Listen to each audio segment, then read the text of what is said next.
7:52 here, Big 550 KTRS. The Ferguson Commission, with their 189 different recommendations, many of them looked at schools and changing the way we educate our children and how we educate our children. So we thought it'd be interesting to check in with the Show Me Institute Director of Education Policy, Michael McShane. Michael, welcome to Big 550 KTRS. Hey, thanks for having me. You got it. First off, let's talk about St. Louis and Kansas City.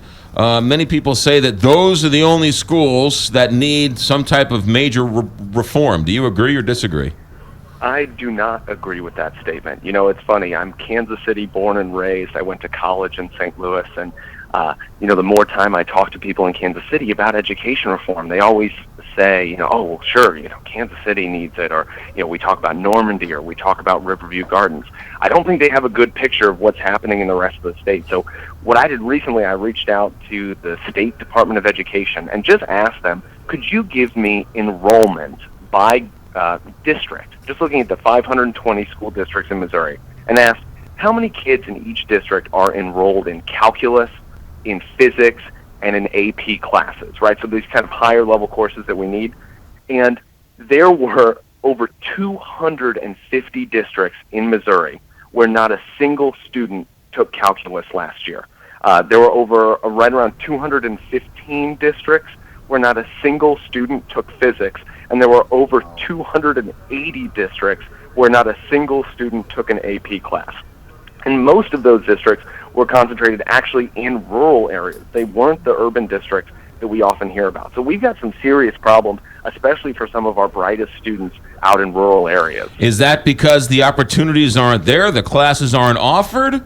Or yeah, I think generally, you have to remember, there are a lot of these districts in Missouri are extremely small. I think there are 49 districts that have fewer than 100 students total in their entire K-12 system. So it's tough to be able to recruit a calculus teacher or physics teacher or have enough students to be able to justify the expense of having one of those classes. So is there a need to consolidate some of these districts so they're not so small and have them a bit larger to attract other teachers? That's usually the most common prescription, which is to say, I think there's been discussion of every district in the state that has fewer than 350 students we should consolidate. And I think that's one possible way to look at it.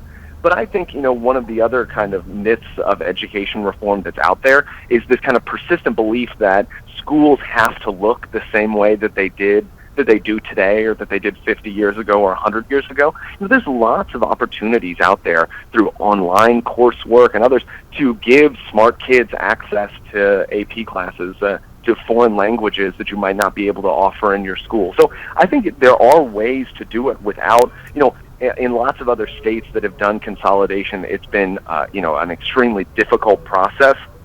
It's been very contentious, and who keeps the football team and whose principal gets fired and all of those. Maybe it would be better to just say, hey, look, that one or two students that want to take AP physics during science, the time when the rest of the kids are in science class, they go to the library, they log into a computer and work through online software in order to do it. It's not a particularly expensive thing to do, and it really drastically expands the types of opportunities that are out there for kids. Michael McShane, Show Me Institute Director of Education Policy. Are you the only one ringing this bell, or are there other people in more positions of power, no disrespect, that also none taken. also see this as a major flaw, is that we are not educating our children in the jobs for the future?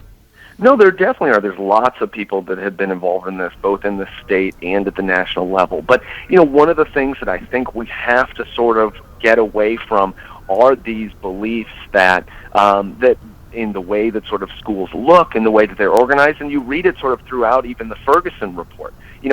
What I was sort of surprised by, and I'm obviously, it's this huge document that I'm still working through, but I was kind of struck by the lack of imagination in it.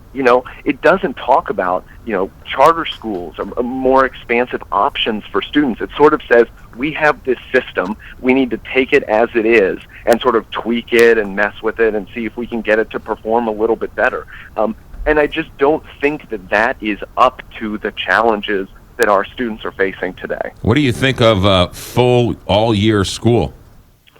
This is kind of one of those issues. I think for some students, year-round school is a great thing. There's lots of evidence that particularly for low-income students, there is significant summer learning loss, that the time they spend away from school in the summertime is not particularly helpful for them in learning.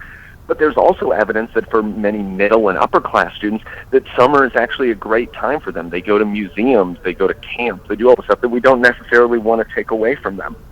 And this is kind of the problem when we talk about the education system as sort of one monolithic institution, is we have to make these really blunt rules and say, okay, look, you guys are going to year-round schooling, when it might help some students and it might hurt others. If we had a more decentralized system, so things like charter schools where people were free to choose between them, you can say, hey, look, here's a year-round charter school, here's a 9-month charter school, here's a school that has an extended school day, here's some that have shorter school days. You can pick the option that best fits your child's needs. We're not going to sort of centrally impose it on you. Mike McShane, I'm sure you've got more stuff on the Show Me Institute's website. Yeah, totally. ShowMeInstitute.org. We've got a blog with tons of stuff where we've covered, and we've walked through a lot of these possible solutions: course access programs, expanding charter schools, school vouchers, tuition tax credits, all of this type of stuff. Interesting stuff. Mike McShane, thank you very much for your time. Hey, thanks for having me. Show Me Institute Director of Education Policy. Some sobering numbers there that we're just not educating the people, the young kids, for the jobs of the future. Science, technology, math, engineering, calculus, physics. Those are all the jobs they're coming from. Districts aren't even carrying that stuff. Tim Weiland, St. Louis Positive.